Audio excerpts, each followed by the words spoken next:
পুজোর মুখে ফের ধাক্কা আসানসোল দুর্গাপুর শিল্পাঞ্চলে। হিন্দুস্তান কেবলসের পর এবার ধাক্কা দুর্গাপুর কেমিক্যালস লিমিটেডে। রাজ্য বিলগ্নিকরণের সিদ্ধান্ত নেওয়ায় আশঙ্কার সিঁদুরে মেঘ এখন কারখানায়। গতকালই জানা যায় হিন্দুস্তান কেবলস লিমিটেড বন্ধ করে দেওয়ার সিদ্ধান্ত নিয়েছে কেন্দ্র। এবার দুঃসংবাদ রাজ্য সরকারের সিদ্ধান্তে। 17ই অগস্ট কারখানায় বিলগ্নিকরণের সিদ্ধান্ত নেয় রাজ্য মন্ত্রিসভা। কারখানা কর্তৃপক্ষ বিলগ্নিকরণের সিদ্ধান্তের নোটিশ পায় 6 সেপ্টেম্বর। সরকারি সিদ্ধান্তের খবর পৌঁছতে কারখানায় ছড়িয়ে পড়ে উদ্বেগ। বর্তমানে কারখানায় স্থায়ী কর্মী প্রায় 250, ঠিকা শ্রমিক 300। সরকারি এই সিদ্ধান্তে পুজোর মুখে দুশ্চিন্তা বাড়ল শ্রমিক পরিবারগুলিতে। কাল কারখানায় প্রতিবাদ মিছিল করার সিদ্ধান্ত নিয়েছে সিটু।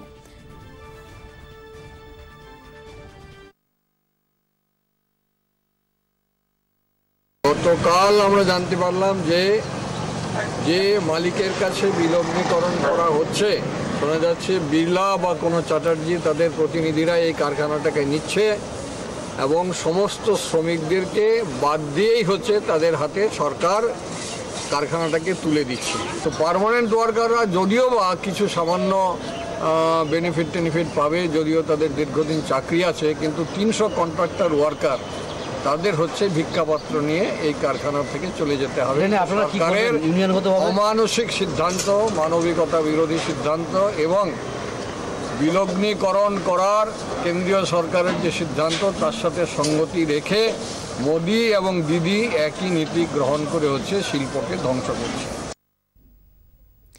রজত শুভ্র মুখার্জি আমাদের সঙ্গে রয়েছেন নিউজ রুম থেকে। রজত, কেন এই বিলগ্নিকরণের সিদ্ধান্ত এবং এর ইমপ্লিকেশনটাই বা কি? দেখো, এই বিলগ্নিকরণ সিদ্ধান্ত কিন্তু আজকে নয়।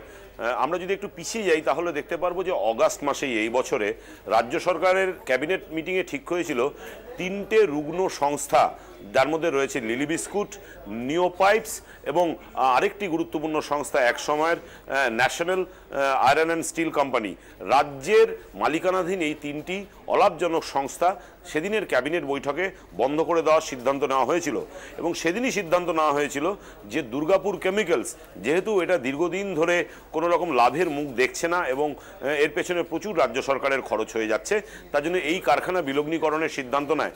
প্রায় তোমার 15 থেকে 20 দিন আগে রাজ্যের মন্ত্রিসভায় সিদ্ধান্ত হয়েছিল।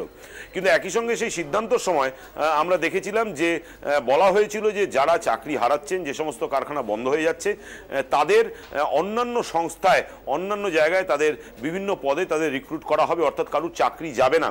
তার ফলে আমরা যেটা বুঝতে পারছি যে কেন্দ্র সরকারের একটা সংস্থা বন্ধ করার সিদ্ধান্তের সঙ্গে কিন্তু রাজ্য সরকারের এই সিদ্ধান্তের কিছুটা গুণগত ফারাক রয়েছে। তবে একটা ব্যাপার ঠিক, যে এই নির্দেশ কিন্তু এসছে নবান্ন থেকে, অর্থাৎ দ্বিতীয় দফায় বিশেষজ্ঞরা মনে করছেন যে দ্বিতীয় দফায় ক্ষমতায় আসার পর মমতা বন্দ্যোপাধ্যায় শিল্প সংক্রান্ত কিছু তেতো সিদ্ধান্ত নেওয়ার ব্যাপারেও কিন্তু সাহসী পদক্ষেপ নিচ্ছেন বলে তোমার বিশেষজ্ঞরা মনে করছেন। এবং রাজ্য সরকারের আওতায় থাকা যে সমস্ত রাষ্ট্রায়ত্ত শিল্প যেগুলো দীর্ঘদিন ধরে লস করছিল, আমরা দেখছি যে আগের সরকারের আমলেও 2006 থেকে 2008 যে ইন্ডাস্ট্রিয়াল রিকনস্ট্রাকশন করা হয়, তৎকালীন মুখ্যমন্ত্রী বুদ্ধদেব ভট্টাচার্য এবং শিল্পমন্ত্রী নিরুপম সেনের সময় আমরা দেখেছিলাম প্রায় 34টা সংস্থাকে রিকনস্ট্রাকশন করা হয়েছিল। এবং সেই সরকারের পরবর্তী এজেন্ডায় যে 23টি সংস্থা ছিল তার মধ্যে কিন্তু এই 4টি সংস্থার নাম ছিল। আমরা দেখতে পেলাম যে দ্বিতীয় দফায় মুখ্যমন্ত্রী ক্ষমতায় আসার পর এই সাহসী সিদ্ধান্তটা নিলেন এবং এটাকে ডিসইনভেস্টমেন্ট করা হলো এবং মনে করা হচ্ছে যে এদের এই যে কর্মী সংখ্যা যারা রয়েছে তাদের অন্যান্য জায়গায় অ্যাবজর্ব করে নেওয়া হবে। ধন্যবাদ রজত শুভ্র মুখার্জি আমাদের সঙ্গে এতক্ষণ সরাসরি কথা বলেন নিউজ রুম থেকে।